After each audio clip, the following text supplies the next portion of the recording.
that are habitable, houses that dignify them, regardless of how much they earn in their place of work, Madam Speaker.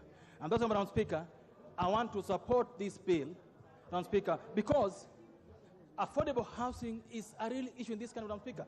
If you go around the country, it's just not in the slums. It's all over the country. The houses people live in, Madam Speaker, you go to some places in Nyanza, some places in the coast, they are not fit for human habitation.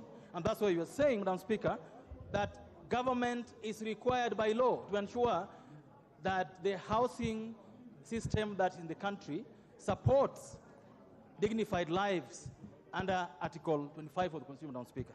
Madam Speaker, number two, the reason this housing program is very important is to help stimulate the construction industry in this country, Madam Speaker.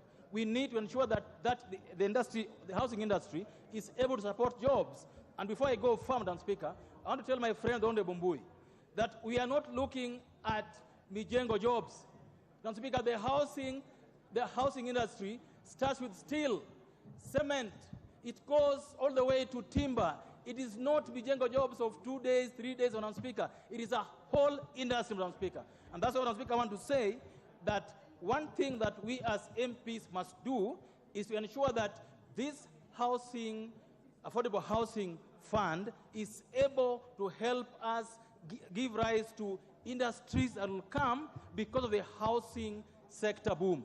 Madam Speaker, I say this because in the last 8 years, Madam Speaker, we spent $500 billion shillings, Madam Speaker, to build a railway line, but without a single town, without a single industry, without a single city being built on the wake of $500 billion shillings, Madam Speaker.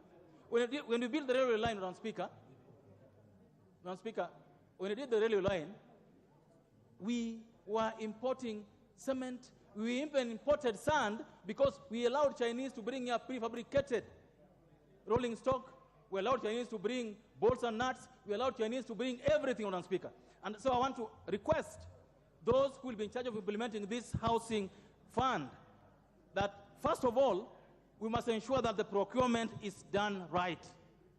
Madam Speaker, personally, I've had an issue with the way we've gone implementing this housing scheme so far, because we want to have your Kali sector benefit from this housing scheme. We want to have our own industries benefit from this scheme, Madam Speaker. And we cannot go to launch a housing scheme in Homa Bay, and we have not prepared the Juakali sector there to prepare the hinges, the doors, the windows, Madam Speaker. You cannot go launching them in Mombasa, and you've not prepared the Juakali there to.